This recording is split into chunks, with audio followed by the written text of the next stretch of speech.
You're listening to Conversation Balloons, interviews with experts and friends about how the generations can help each other thrive. I'm your host, Leah Farish. Check out this episode. Today we welcome Dr. Ken Finn to our little studio. He has been practicing pain medicine in Colorado Springs since 1994.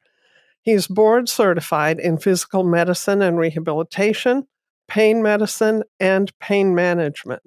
He is president of the American Board of Pain Medicine and has served on their exam council for 20 years. He has served on the governor's task force in Colorado regarding legalizing marijuana for recreational use, and on other task forces and work groups. He's testified to the Canadian Senate on their marijuana bill, and he speaks internationally, including being an invited speaker to the Mayo Clinic, Jacksonville, the Royal College of Surgeons in Ireland, UCLA's VA Medical Center, and the Texas Medical Society. Dr. Finn is editor of Cannabis in Medicine, an evidence-based approach. That was in 2020, and currently the co-vice president in 2021 of the International Academy on the Science and Impacts of Cannabis. And we're just delighted to be able to talk to such an authoritative expert in this field. Dr. Finn, thank you so much for coming to Conversation Balloons. Thank you, Leah, for having me. I'm more than happy to be a resource for you. Well, I would like to know, since you have been practicing pain medicine, pain management in Colorado before legalization and after, what changes have you seen in your patient population and the general population since it was legalized? Well, from the reason I went down this road is because I am a pain medicine physician. I mean, we are in the midst of an opioid epidemic. And what I saw over time is that patients were coming to my office taking very high doses of narcotic medication or opioids. They were reporting very high levels of pain, 8 to 10 out of 10 being the worst pain. And they were using marijuana for their pain or reportedly for their pain. So it didn't make any clinical sense to me that anything was really helping their pain. But one of the platforms to legalize is it's going to help our opioid drug epidemic and opioid crisis. So based on that information, I started doing a lot of research on my own and reading, and then ended up doing the activities that I've been very involved with. But I haven't really seen too much change in my patient population, because when I think what has happened after we had medical marijuana back in 2001 is when it was implemented, and it sat silent and dormant for many years until we had, for lack of a better term, de facto legalization in 2009 when the dispensaries opened all over the place. And so then patients started having more open conversations with me about their use. And because it was touted as an opioid substitute, and the patients that were using both, I asked them, I said, if it's that great of a pain reliever, let's take you off your opioids and just use your marijuana. And the vast majority were like, well, no, I don't want that. And I would ask them, well, why not? I said, doesn't the marijuana help with your pain? And at the end of the day, most of them say, no, it really doesn't help my pain. It makes me sleepy or not care that I have pain. And so I gave them a choice. I said, either go with your marijuana or go with what I know better in opioids, and we can work on tapering you or using medication-assisted treatment for your chronic opioid use, et cetera.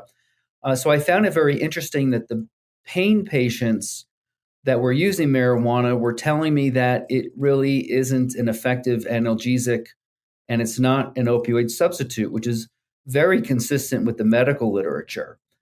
There hasn't been any data to support, and it's important for listeners to realize there's a difference between the cannabis-based medication and medical cannabis and the dispensary cannabis, because the stuff coming out of the dispensaries are terribly regulated, poorly controlled, frequently contaminated, and completely unproven.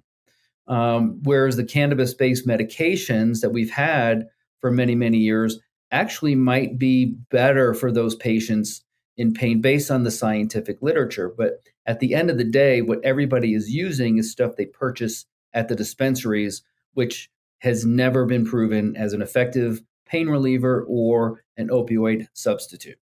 And I believe you published something just recently showing that actually where in jurisdictions where marijuana is legalized, you have increased opioid use and abuse, right? Well, actually, we have in states that have legalized marijuana for both medical and recreational purposes, the opioid death rates are higher in those states than the ones that don't have medical or recreational marijuana.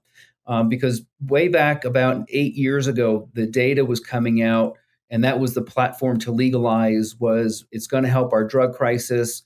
We have people dying from opioid overdoses. But the subsequent data, even the National Academy's paper that's frequently reported as the gold standard paper, they did not look at dispensary cannabis. But the data since then, I think Chelsea Shover and Keith Humphreys showed in about 2018 that states that had medical marijuana laws had higher drug overdoses. And then our paper that came out earlier this year showed that states, we looked at state by state. Those states that have medical and recreational programs had higher drug death rates. And just I looked this morning, the American Medical Association had a paper looking at, yes, prescriptions are on the decline because I think most providers at this point are very well aware of our drug epidemic, but our opioid deaths continue to rise. And that's really attributed to the illicit fentanyl that's flooding the markets.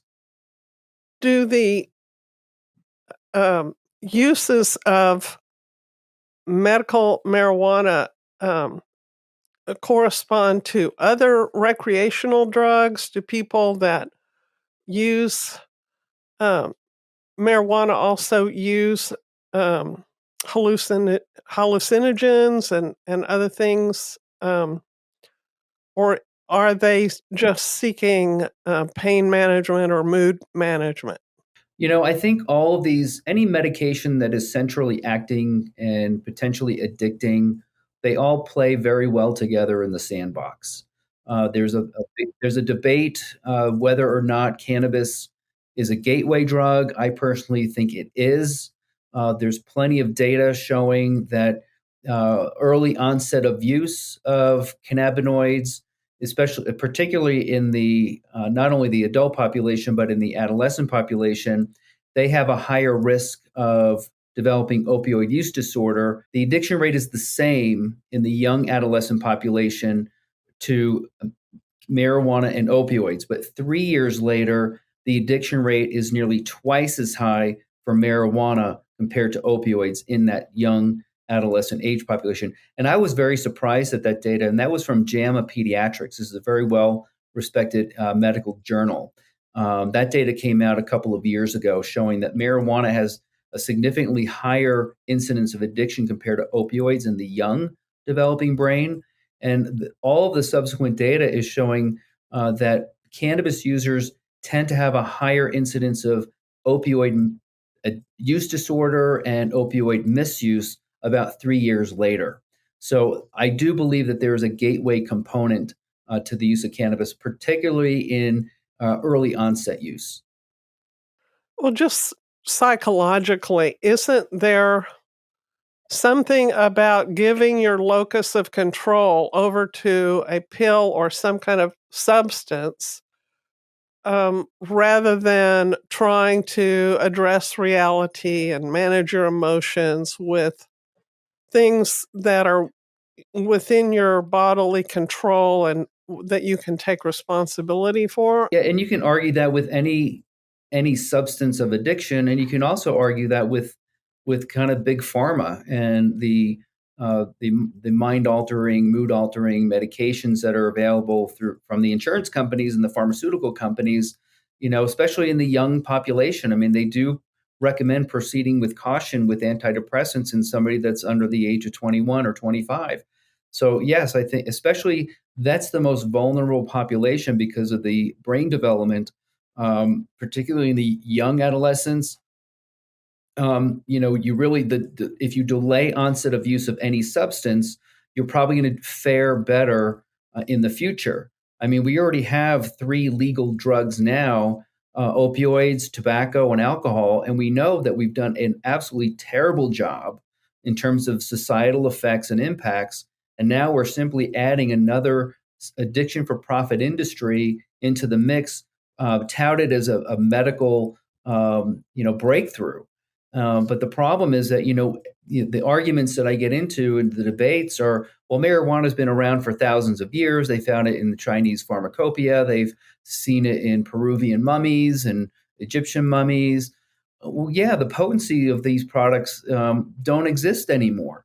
I mean, the potency of the THC content in those products was probably 2 to 4% THC, and that has been referred to as God's plant, as somebody termed it to me in a debate. And my response was, well, God's plant doesn't exist anymore. I mean, here in Colorado, the average smoked flower is about 17 to 20%. We have concentrates that are available at 40 to 60% THC. And I don't know if anybody's heard of dabs, waxes, and shatters. I don't know if you've heard of that before, but those are pushing 85, 90, some claiming 100% purified THC that doesn't look like a 5-leafed plant or flower. It looks like crystal meth. It's a crystallized form of THC, extremely potent, frequently contaminated with things like butane, pesticides, fungicides, etc. And those are readily available in Colorado in both the medical and recreational markets and in other states that are going down this pathway. Why would an industry refine something to increase its potency when you'd think they'd want to just sell more product? I mean, you know, Cheerios hasn't made, turbo Cheerios that you only need to eat 3 Cheerios. I mean, is there any other reason but wanting to create a tremendous addiction and impact on somebody's body? It's addiction for profit and money, period. It's all about the money. Any article you read on states going down the marijuana road, there's always this promise that they're going to make millions, if not billions of dollars in revenue. And my response to that is, I honestly feel that some state leaders can't spell P&L or profit and loss. They always talk about the profit. They never talk about the losses associated with these types of industries. I published a paper several years ago that one mid-sized hospital in my community lost $20 million just from marijuana-related emergency room visits. And hypothetically, if you take that across the state, because we have 25 emergency rooms in Colorado, that was a $500 million loss financially in a 6-year period. So on average, about $83 million a year across the state of Colorado, just from marijuana-related emergency room visits. Well, and that's not the traffic deaths, accidents, workplace Addiction injuries. treatment, law enforcement. I don't think we're going to have time to discuss the environmental impacts. I believe you're located in Oklahoma. Right. Is that correct? And Oklahoma is a very rural, agricultural community. Oklahoma is now trying to become the number 1 market for illicit marijuana in terms of diversion across the country. They're competing with Oregon for the black market marijuana, and even the state of Oregon that has had very robust medical and recreational programs for many, many years. They audited their marijuana program 3 years ago in 2019. So the state of Oregon in 2019 concluded that they only were able to investigate 3% of dispensaries or stores and 1/3 of growers for compliance. To me, that's a huge fail. And they concluded that they can't guarantee that the test results were reliable. And they also concluded that they could not guarantee that the products were even safe for human consumption, but on they go. And Oregon and Northern California are one of the biggest producers of black market marijuana in the country, but Oklahoma is trying to compete with them to be a bigger illicit market. I hate to think of the environmental impact. No, and I think a couple of things along that vein is, number one, the Farm Bill has created an absolute disaster. Number one, they're mass producing CBD from hemp. And then I don't know what the rules are in Oklahoma off the top of my head, but every state is different.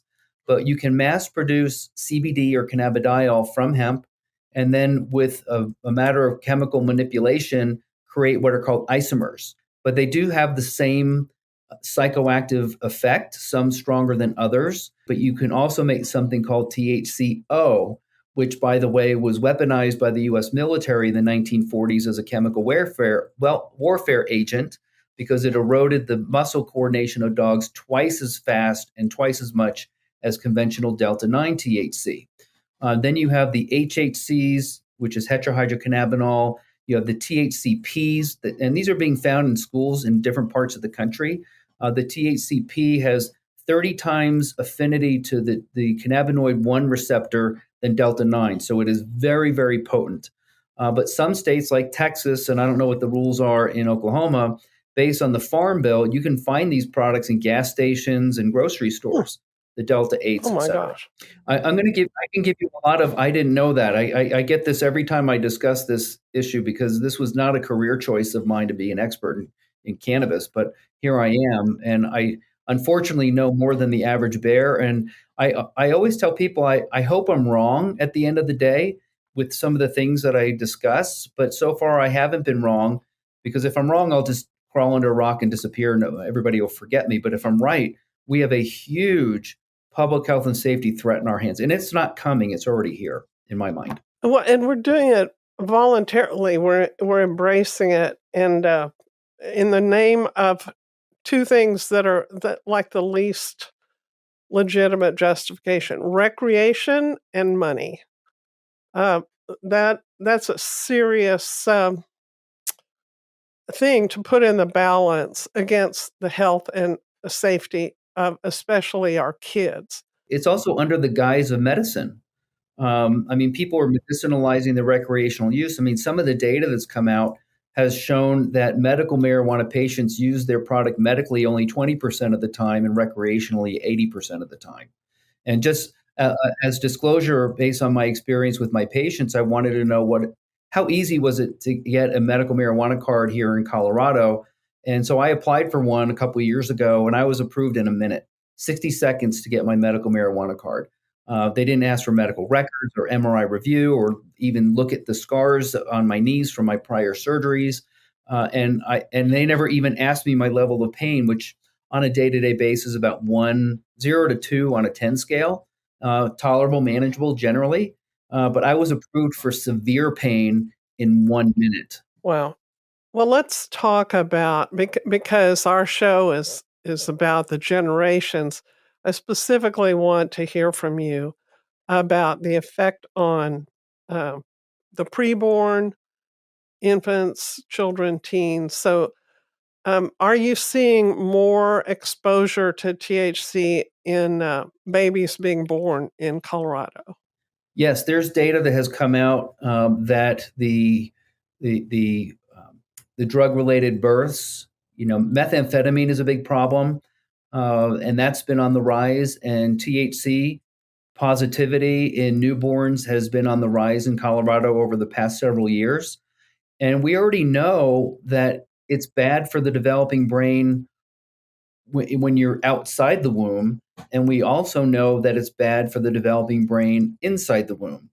So there was a study that came out several years ago that showed 70% of the marijuana dispensaries were actually recommending women use during the first trimester of pregnancy, which is a very critical brain development. And they surveyed over 400 dispensaries.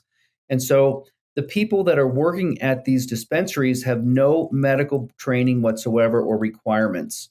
So they can't talk to women about product and pregnancy or lactation. We know it crosses the blood-brain barrier. We know it crosses the placenta. We know it's found in breast milk for weeks after cessation because it's fat soluble. It ends up in the fatty tissues like breast milk. And we know there was a study out of Canada a couple years ago looking at children that were exposed in utero and no other substances, this marijuana only, THC only. And they followed these children to middle childhood, so between 9 and 11 years old. And these children were compared to the ones that were not exposed in utero, had a higher incidence of behavior problems. They actually were reporting psychotic like episodes in these young children. So that to me was a very frightening paper. So I actually did a literature search looking at, well, women who are pregnant they can do a lot of things. They can smoke cigarettes, drink alcohol, maybe do other illicit substances like cocaine or heroin. And I try to see, was there any reports or studies on children that were exposed to those other substances that were demonstrating psychotic like behaviors in middle childhood? And I couldn't find anything. And we know that cannabis psychosis is a real thing. It can trigger psychosis. And some of these episodes of violence or even mass shootings have been shown to have an underlying link to cannabis use. So one example was Ian David Long in California, who shot up 14 people at a bar in Thousand Oaks, California, or Ventura, California. I have his toxicology report, and there was only one substance in his system that was THC. So he, little cuckoo and killed a bunch of people.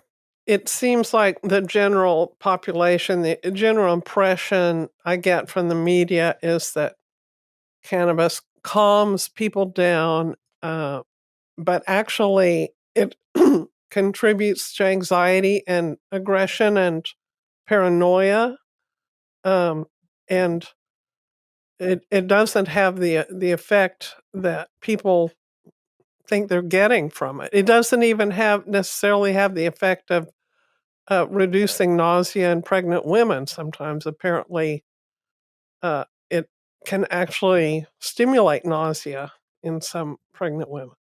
Well, it could stimulate nausea in a lot of people. I mean, there's a condition called cannabinoid hyperemesis syndrome. They actually have a Facebook page called Recovery from Cannabinoid Hyperemesis Syndrome that has over 16,000 followers. And I'm a member of that group, and I read some of these stories of what the suffering that these people are going through because of their cannabis use. And it's only related to the cannabinoid use. It's not because they have any other problems, but there's actually a Facebook page dedicated to this.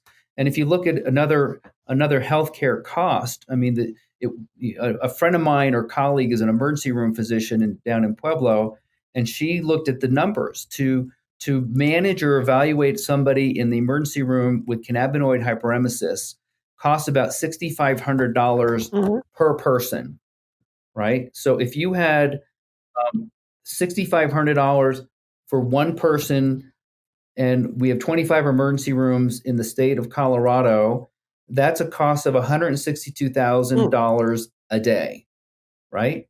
And if you have 365 days in a year, and that would be a cost of $59 million just for cannabinoid hyperemesis syndrome, allowing one of those patients per one ER in Colorado per day. My colleagues here in Colorado are telling me they are seeing between 2 to 3 cannabinoid hyperemesis patients per doctor per shift in one hospital. So the numbers become astronomical in terms of healthcare costs. Again, another profit and loss. Look at the the P&L. You're going to make a lot of money, but what are the offsets? I mean, there was a paper in Colorado here a few years ago said that for every dollar generated, it costs $4.50 to regulate. So I don't know if I truly believe the $4.50, but I can tell you it's not a money maker. It's probably a money loser. But circling back to the violence, so I was just reading a paper this morning about the association between cannabis use and physical violence in use. So there's definitely a moderate association between the use of cannabis and physical violence in the adolescent population. Yeah, well, let's let's circle back a little bit more to the infants first, and we'll work our way up. So let's say we have an infant born THC exposed. Would you say you said what 12 to 15% of your population now, the babies being born have THC in their system? No, I did not say that. I don't remember. I don't know what the actual percentage is. All I can tell you is that the number of positive babies being born for THC has been Uh-huh. on the increase. Okay. And so, do people just expect that? Okay, well, I got my baby exposed while I was pregnant, but it'll wear off, and that's temporary, and babies are resilient, and they'll be fine. Is that true? Does the effect of the THC go away if the child doesn't continue to be exposed? No, like I said, this data for children exposed in utero followed to middle childhood. So you're looking 10 years later are showing these Mhm. behavior problems. And so these And change. those are children that weren't exposed in the household Correct. since then? No, they were exposed in utero. There's no other exposures. There's no other use. And 10 years later, they are having problems compared to the ones that were not exposed in utero. And do they have, just cognitive development issues also? They have Reduced IQ? yes, they have cognitive issues. They have behavior issues. They're lashing out. Um, there is a link, an association. Dr. Reese from Australia published a paper that medical marijuana states had higher incidences of autism, which is somewhat concerning. Um, so, yeah, a 23% higher incidence rate. And sometimes it's not just the mom. I mean, there's a doc. I can't remember who the woman was from Duke University published a paper, a rat study that the parental or father use of cannabis altered the autism gene and may have a play into the development of autism after birth. So this exposure in utero is not just the maternal problem; it could be also a paternal problem. And then I heard a pediatrician testify that these children exhibit memory loss, short-term memory problems, spatial reasoning, and other deficits Yes, and when they were exposed. yep, that is true. And also, they have evidence of drug-seeking behavior down the road. I think some of the rat studies showed that um, rats that were exposed in utero had a higher propensity to hit the heroin button uh, compared to the ones that were not exposed to cannabis. Well, it kind of primes the pump, so to speak, on drug seeking behavior because the drug reward center, which is modified by a chemical called dopamine, is at kind of the central part of any of these substances like opioids and cannabinoids, et cetera. But what they're finding in both animal and human studies that down the road they are going to have a higher incidence of drug seeking behavior compared to ones that were not exposed. Oh my. So we're really putting these children at a disadvantage even before birth.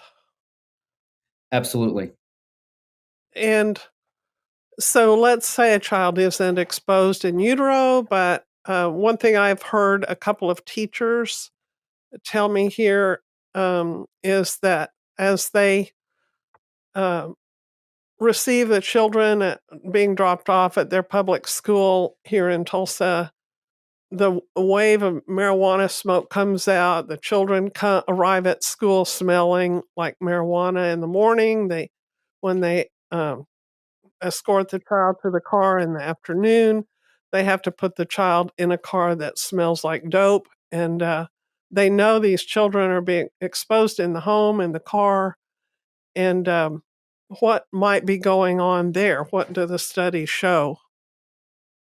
I think we're in uncharted waters we don't know what's going to be the short and long-term impacts of that. I think some of the studies have shown there can be some level of impairment when with secondhand smoke, for example. Mm-hmm. And we're seeing the same thing here in Colorado. Some of my patients are they're educators, they're teachers, administrators, and they are seeing this in the schools here as well. That I don't know if you've heard of something called hot boxing, but and especially in Oklahoma, which might be hotter than here in Colorado, but they'll roll up the windows so there's no side smoke going out the window, and they're smoking marijuana in the car, and there's no ventilation, and these kids are getting exposed to secondhand smoke. We do know in animal studies that there can be impairment.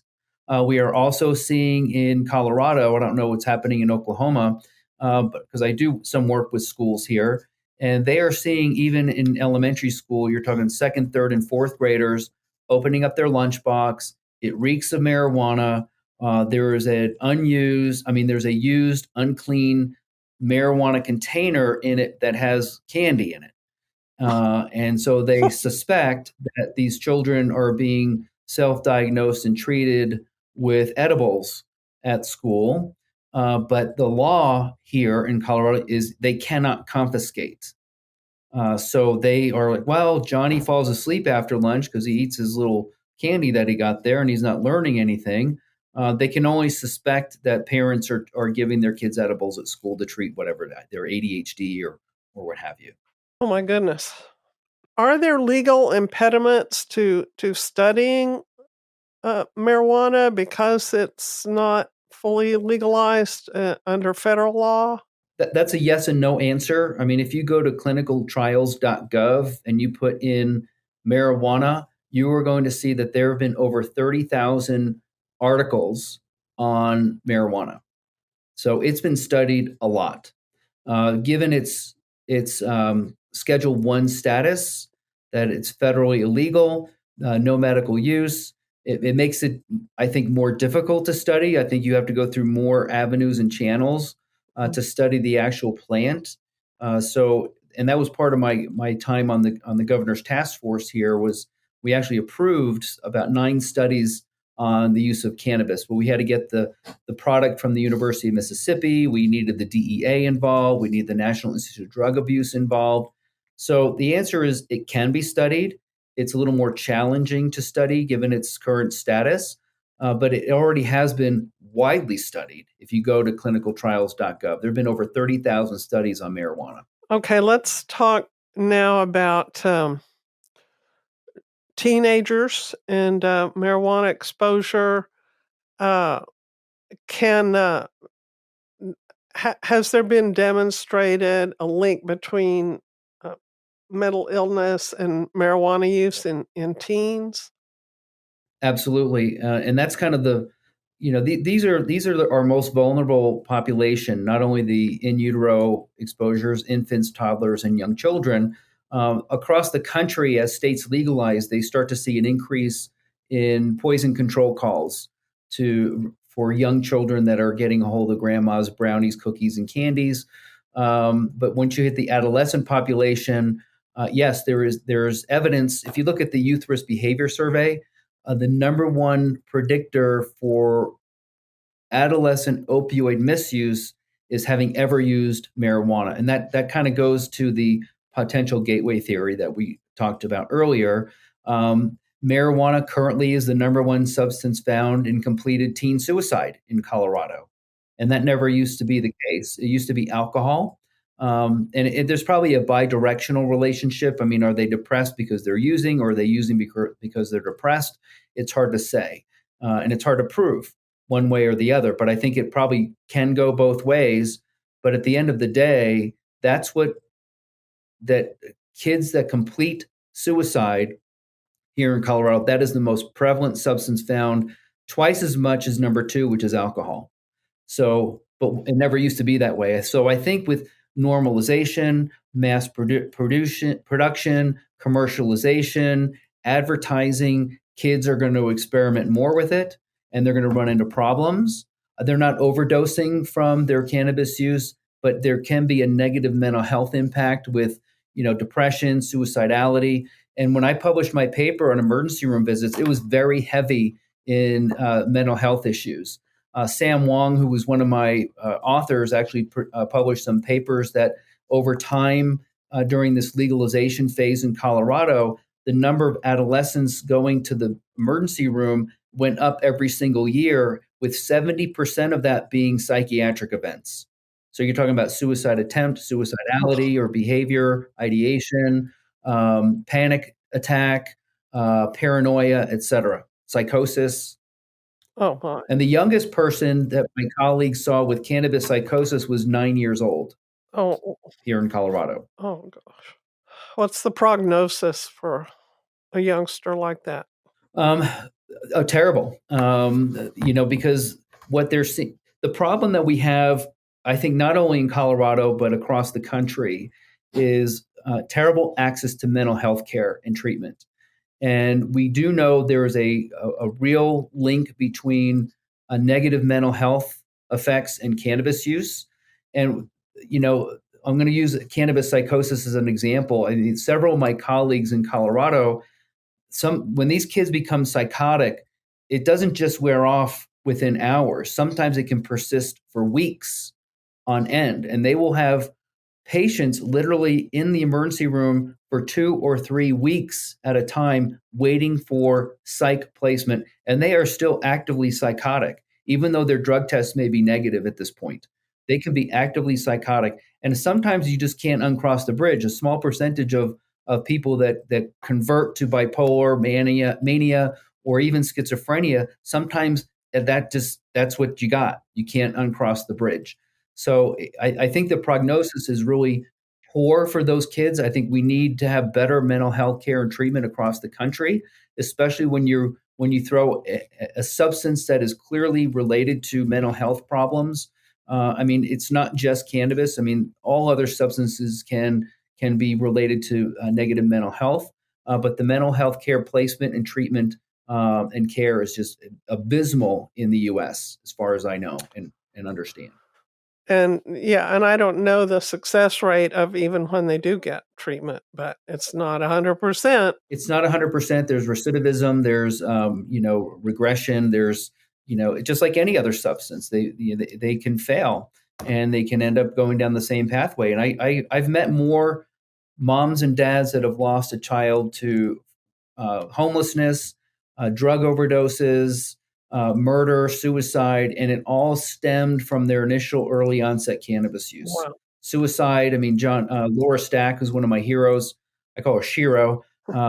She lost her son Johnny to suicide related to cannabis psychosis at the age of 19. Oh. And he's not an N of one. He's an N of many. Sure. Well, and talk to us a little bit about accidents and vehicle deaths, because teens are driving when they're high. And what are you seeing in terms of that kind of thing? Oh, that's, once you normalize and have these things available, you're going to see more of it. And I think in Colorado there has been an increase in marijuana-related driving fatalities. And if you look at the Rocky Mountain High Intensity Drug Trafficking Area report over time, the number of marijuana-related fatalities has gone up every year. And if you look at the ones that are just marijuana only, it's about a third of the marijuana fatalities. So again, here we go to the societal costs. And so I believe in 2018 we had 118 marijuana-related fatalities. And I think that year Colorado made about $240 million in tax revenue. But the sociology information that I understand, just for round numbers, is about $1 million. Now it's probably $1.5 million for any traffic fatality that include. It doesn't matter if it's a substance or distracted driving or you fall asleep at the wheel. But if you have $1.5 million per driving fatality, and we had 118, that's $177 million loss that goes in the loss column. And that year we made $242 million or something along those lines. So that delta between profit and loss continues to get more narrow over time when you start adding in these societal costs. And some of the societal costs are completely intangible. We don't know what the cost of the wear and tear on the police vehicle is to patrol the cartels and illegal grow homes that are across the state, Sure. et cetera. Yeah, the cost of the loss of one of our young people who could have contributed to society, the loss of a young mother or father, the loss of potential of these people is just absolutely heartbreaking. Um, I heard of a study out of Harvard that said that one of the effects on the teen brain is impairment of assessment of risk. And that would seem to account for a lot of accidents that would be caused because the youngster can't assess risk. And certainly, the eligibility for the military in that case is very disturbing. Well, of course it is. And I think, when the brain is developing, the part of the brain that is risk assessment is what we call the prefrontal cortex. We all survived adolescence, and all of us have made some terrible choices while we were an adolescent. And the reason is because that part of the brain that says, hey, it's really wet outside and the roads are very slick, so maybe I shouldn't be driving 90 miles an hour on the highway, that isn't developed yet. And then you have a substance that might, that's just in general, but then you have a substance that may further impair that part of the brain or delay its development or impact that part of the brain. Their risk assessment is going to be poor as well. There was another study that they followed New Zealand children through middle life that maybe started in early, like between 12 and 17 years of age, so early onset marijuana use. And they followed them until about 45 years of age, and they had an over 90% retention rate based on survey. And taking into account like tobacco use, alcohol use, et cetera, they still found that the cannabis users had a drop in IQ about 5.5 points compared to the ones that did not use cannabis. So, and they actually had smaller volumes of an area of the brain that modulates memory called the hippocampus. So they had smaller areas of the brain regarding memory. They had a loss of IQ of 5.5 points compared to their the non-users of the same age. And if you might be old enough to remember, I am, when they took lead out of lead-based paints because it dropped your IQ by 4 points. And so here's a substance that has clearly demonstrated IQ loss and impacts to the brain that are long-term, but nobody's talking about this. Nobody's connecting these dots because I think this industry has become too big, too powerful, too much money, deep pockets, and they can influence state legislators. Here in Colorado, the lobbyists for the cannabis users actually didn't disclose their cannabis affiliation half of the time, 50% of the time, 48% of the time to get down to the numbers. And they actually use methods to kind of hide their cannabis contributions. So this is big money. This is big politics. And at the end of the day, from my perspective as a physician, this is a huge public health and safety concern. Yeah. Well, and I heard of a study out of Scandinavia that looked at teens who had moderate cannabis use, which was 3 joints a week. They followed them to age 60 there in Scandinavia, and they were 40% more likely to die of an accident, even when they quit using after they reached adulthood. So that teen use of cannabis made them 40% more likely to die in an accident lifetime. I read that paper. I'm not really surprised. Again, that's why it's very important to delay onset of use until the brain is fully developed. And it's funny that you're saying smoking 3 joints a week. Here in Colorado, based on the Healthy Kids Colorado survey data, the ones that are reporting using marijuana, although the rates have not gone up a lot, I think kids these days are smarter than when I was at that age. They're more savvy. The use rates are not going up, which is good. My friends that are educators are telling me that the light bulb is going on with the kids here in Colorado, that hey, this is potentially a dangerous substance, and they're using kind of this, it's static. But the ones that are using, 70% are doing a behavior that I mentioned earlier called dabbing. And dabbing is vaporizing a very high potency product. And I'm talking the ones that are 85, 90% THC. They're dabbing this high potency stuff. And we know that in the European data, they consider anything high potency more than 10% Well, THC. But these 70% of the kids in Colorado that are using marijuana are actually dabbing these high potency products. And again, I believe we're in uncharted waters. We don't know what even the short, medium, and long term outcome is going to be with these kids. and the industry is taking advantage of this window when we don't know, when we're still gathering data to get as many addicts as they can. Yeah, this is Big Tobacco 2.0. They are following the same playbook as tobacco. And you may know that huge big tobacco companies like Altria have invested millions and millions of dollars in the cannabis industry. And so why is that? Why is tobacco so heavily invested in cannabis? Well, they want lifelong customers. They will create attractive products for children until they get their hands slapped by the states or the government saying you shouldn't have attractive products for children. They don't care.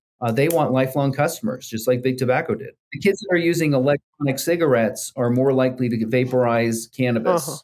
Sure. Well, and there are those in the food and beverage industry, I think, that are dabbling in looking at introducing cannabis as an ingredient, a food ingredient.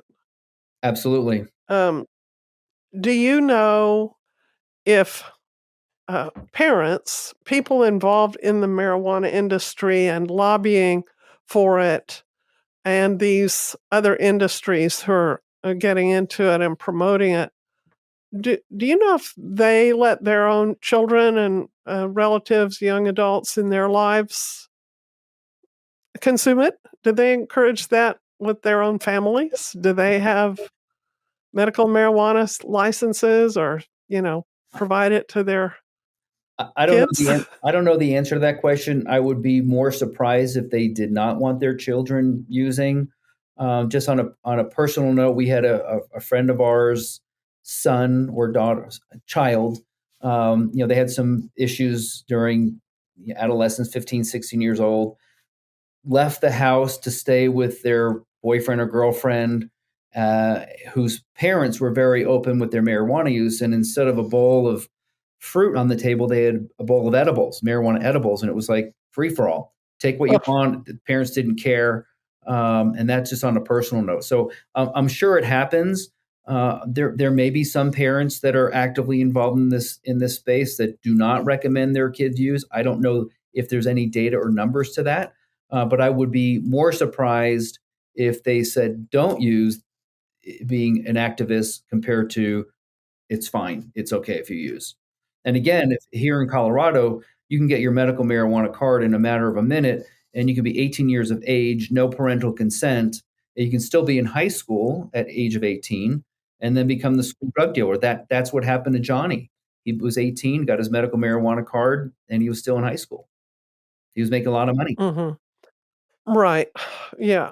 It would seem, especially when it's so potent now that they can get their own medical needs, whatever they may be, met and still have plenty left over to dispense to friends and people on the street. Well, the question is, what are their true medical needs? For an 18-year-old to have chronic back pain, Yeah. Pain is the most common reason people have medical marijuana cards here in Colorado, most likely because of back or neck pain. What Mhm. 18-year-old has chronic back pain? Very, very small numbers, very small percent. And my sensation in trying to talk about it as a policy matter with the electorate, because marijuana use does impair your ability to assess risk, I feel like the electorate just isn't grasping the risk because half of them are using marijuana. It's hard to convince people of risk if they're already using, and that's distorted in their brains. They're not realizing the importance of the risk that they're exposing children to, the risk to our society, the risk to our national readiness in our military, the risk in operating the various machinery and industries that we have, electronics, aviation, automobiles, everything. It just doesn't seem like anybody's saying, oh, yes, I see. Maybe this would be fun to use, but it just isn't safe. Correct. I have worked with a lot of state legislators across the country more recently in this space. And what I tell them is that when Colorado, Oregon, Washington, and California went down this road, we had what I would describe as unintended consequences. We didn't realize the ease of access to youth, the driving impaired fatalities, the impact on the healthcare system, et cetera. Now, what I tell these states that are going down this road, you cannot claim ignorance. You know exactly what is coming. Just look at these states that have already gone down this road, and all states tell me, well, we'll do it better. And so far, not one state has done it better. None of them. So you will have intended consequences. Yeah, we're going into it with our eyes open now. And just you mentioned the emergency room visits at the outset that have gone up, that are related to exposure to marijuana. Are those in children? Are those things that they like edibles that they got hold of and then they became unconscious or psychotic, or what were the ER visits connected with those? Usually they have difficulty breathing, especially the young children between 0 and 5. They do not metabolize cannabinoids as well as the adult does. Mm-hmm. Currently, my understanding is that cannabinoids are now the most common ingestant in the 0 to 5 age population compared to, kids always put stuff in their mouth. But about 4% of those 0 to 5-year-olds end up on a ventilator. So they have they're hard to wake up, they're hard to arouse, their breathing can be shallow, they may not be oxygenating as well because of their shallow breathing. And again, about 4% of these kiddos end up on a ventilator. Oh so my this gosh. is not That's a benign horrible. substance. I don't care what anybody tells me, it carries risk. Yes. If you go to, I mean, like I said earlier, we have dronabinol has been around since 1986, which is a synthetic THC. And if you look at the package insert, I mean, the starting dose is 2.5 milligrams. I think the maximum daily dose is 25 milligrams. And if you look at the package insert on warnings and precautions, I mean, don't use or use with caution in somebody with a history of mental illness because it could precipitate psychosis. And so you're looking at 2.5 to 25 milligrams of THC. I have patients routinely tell me they take 5,000 milligrams of THC, 7,000 milligrams of THC. And then getting to the dabs and waxes and shatters, they're ingesting or vaporizing, inhaling tremendous numbers of THC. You're talking about 8,000, 10,000 milligrams of THC potentially in some cases if they're dabbing several times a day. Mm-hmm. I heard of a study in which people were asked if you had a choice between spending the last 7 years of your life in mental illness when you were not in touch with reality, or just having a 7-year shorter life, 98 or 99% chose having a shorter life. They would rather be dead than be mentally ill and out of touch. And yet, we are exposing our children and youth to this risk voluntarily. And to me, it is infuriating.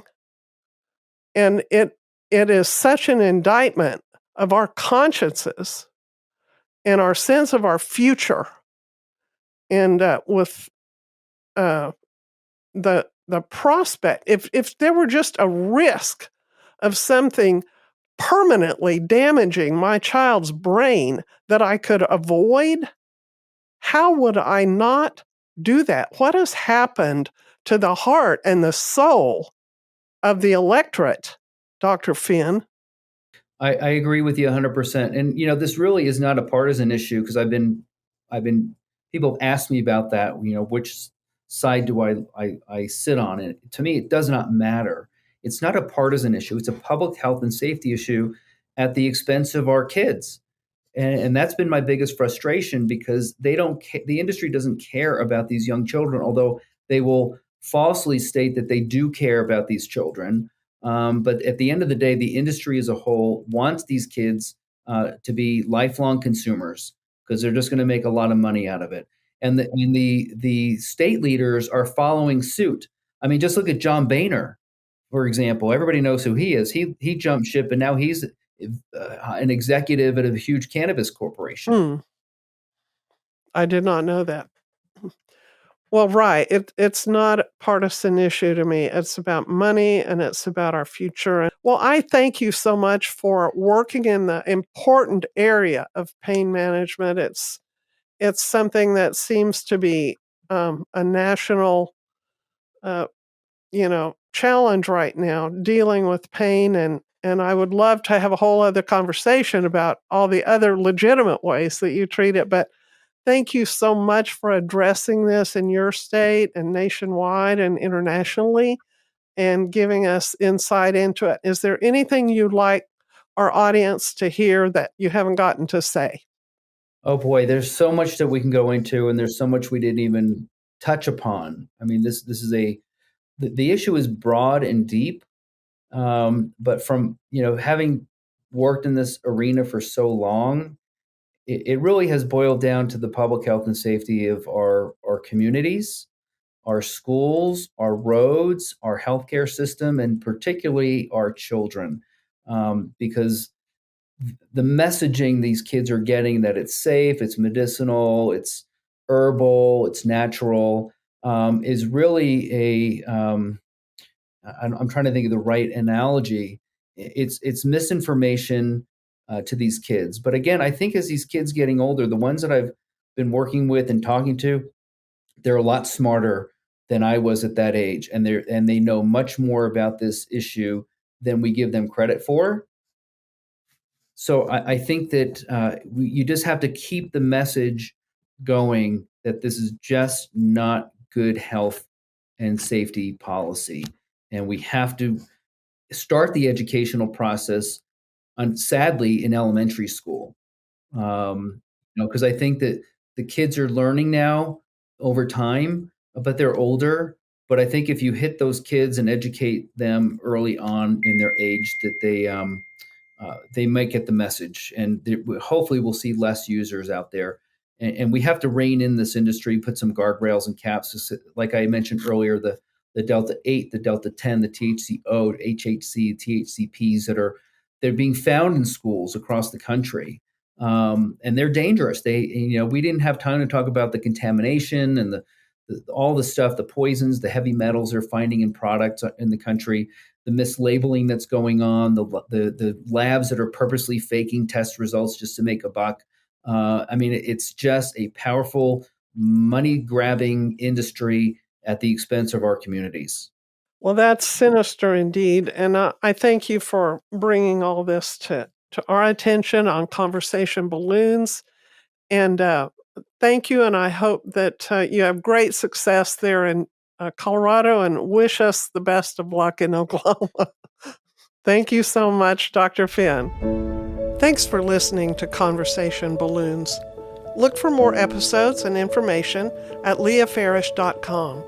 That's LEAHFARISH.com. And follow me on Facebook and Instagram.